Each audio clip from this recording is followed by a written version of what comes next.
God only knows what you've been through. God only knows what they say about you. God only knows how it's killing you. But there's a kind of love that God only knows. God only knows what you've been through. God only knows what they say about you.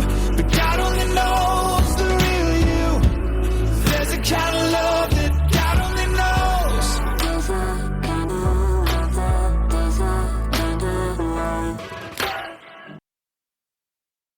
Welcome to Season 2, Episode 9 of Your Journey Is Not Over. My name is Tanya Pearson Randolph. This is my own personal journey, and the expressions and opinions are of my own. I own all the rights to my personal journey and to Your Journey Is Not Over. Neither are to be used, copied, or edited in any way without my consent. When I left off last time, like I said, I just carried on. Looking back now and in my healed version of myself, I am like, what in the world? Who could just carry on from something like that, right? I was conditioned to that type of abuse. It was all that I knew. Looking at it again, now, all that comes to mind is Stockholm Syndrome. We relate Stockholm Syndrome to only kidnapped victims and survivors. It's probably the most common times that we even hear of Stockholm Syndrome. But traveling on my yellow brick road, my healing journey, and reflecting back on my life, facing some things so that I could heal them, I'm now like, what in the world? How could that have been okay? Or how could I have been just A-okay with that treatment or abuse? Let's call it what it was, shall we? It was abuse. It was child abuse. It was emotional abuse. It was physical abuse. It was mental abuse. And it was most definitely psychological abuse. Doing my research, because I am a bookworm, I'm a nerd, so to speak, and I'm very inquisitive. And of course, I was searching for much needed answers to my own questions. That's when I came across and had first read about Stockholm Syndrome. Again, like everyone else, I had identified that only with kidnapped victims and survivors. But after reading about it, I checked all the boxes. That's exactly how I lived with, carried on, and continued to love and try and build a healthy relationship with my mom. I had Stockholm Syndrome. So even at the hospital, when she was confronted with what she was doing to me, yes, she was doing it to me. Like I said before on a previous podcast, it's actually eye-opening to travel back down your journey for the sole purpose of healing, of course. But it also gives you clarity on things you might not have even noticed or didn't notice the first time you traveled that part of your journey. Like I said before, it never entered my mind at 15 years old. Who would ever think that, right? Who could ever think that? Who could ever do that, right? Was I shocked when the confrontation happened between my doctor and my mom? I have to say, I was numb. I was completely numb. And before it had time to even register, to even sink in, she was already twisting it, manipulating it to where I did something wrong, not her. I was the problem, not her. She was a master manipulator.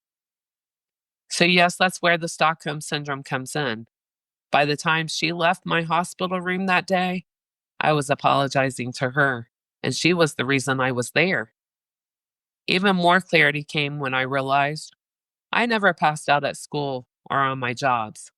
If I had have, I would have been taken to the hospital sooner.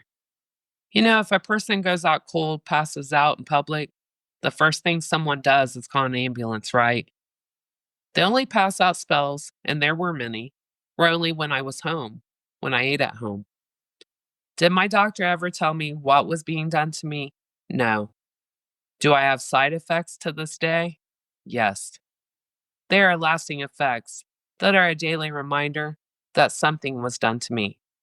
And truly, with it being 39 years now, the effects that I have from that are just normal to me now.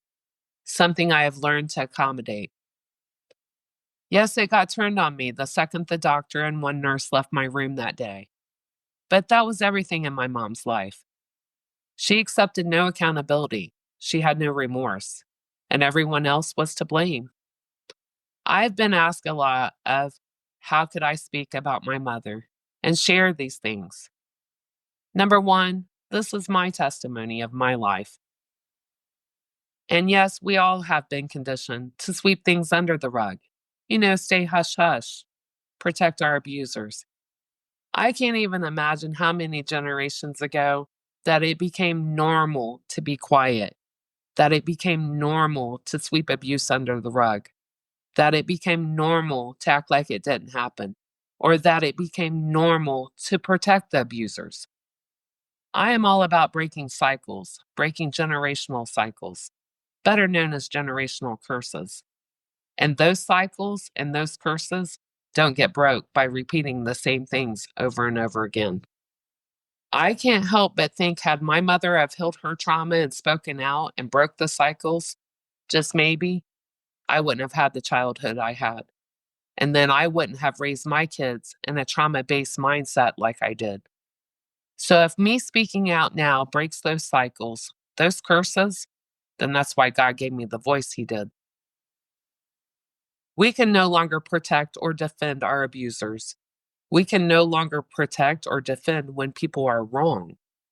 I spent my life being loyal to, defending, doing for, people pleasing, walking on eggshells.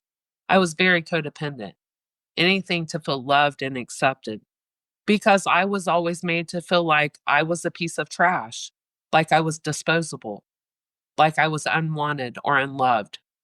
I now know God doesn't make no mistakes. I wasn't a mistake. I'm not unwanted or unloved or unlovable.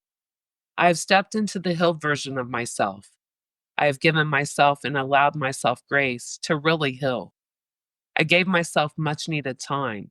I focused on me, my needs. I realized traveling on my yellow brick road, my healing journey, the isolation and self love was what I needed to give myself. I now call it learning, growing, and changing. I had to learn who I really am and who God intended me to be. My purpose. I had to grow into the best version, the healthiest version of myself. And I had to change my mindset. I had to rewire my brain because everything I seen or was taught by my mom and I thought was right was in fact wrong. I will say I did struggle with speaking out about certain things, like this one, for instance, me in the hospital twice. But when I started this journey, I promised God that I would be completely open and honest, and that's a promise I will keep. I keep all of my promises, no matter what. Our mindset and how we are programmed as a society is how could she sell her mother out? I'm not oblivious to the chatter, okay? Well, my mindset now, healed version of me, not the Stockholm version of me, is how could a mother do all that she did? Now, that's the question every person should be asking. Not how dare I, how dare she? Like my spirit team told me, and simply put, these things should have never been done to me, and I wouldn't have the testimony that I do. I wouldn't have the things to speak out about. It's my testimony. And my hope and my prayers are that by me sharing my testimony and telling about my horrible childhood trauma, which extended well into my adulthood, is that others speak up and speak out, and they break their generational cycles, their generational curses. We can save our generation, and we inflicted our trauma and our cycles and raised our children in trauma based responses. Trauma ran every part of me, and sadly, even my parenting. I don't want to sell anyone out. I want to break cycles, and hopefully, generations from now, the change will be so much healthier and so much happier. Before I sign off today, I do want to end today on a light note.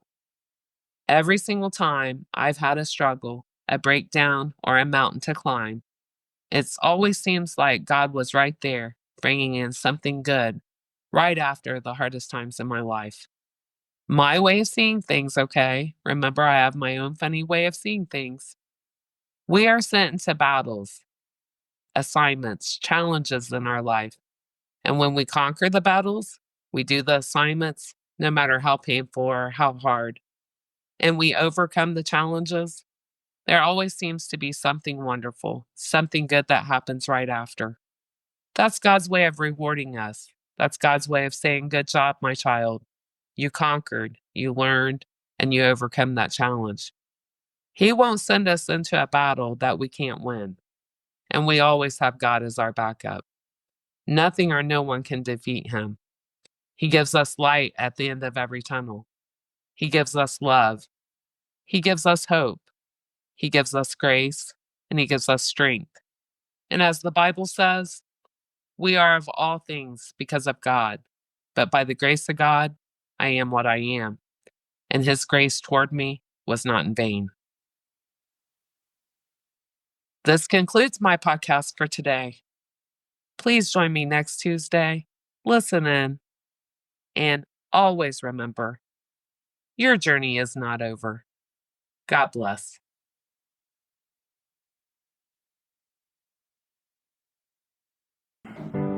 God only knows what you've been through. God only knows what they say about you. God only knows how it's killing you. But there's a kind of love that God only knows. God only knows what you've been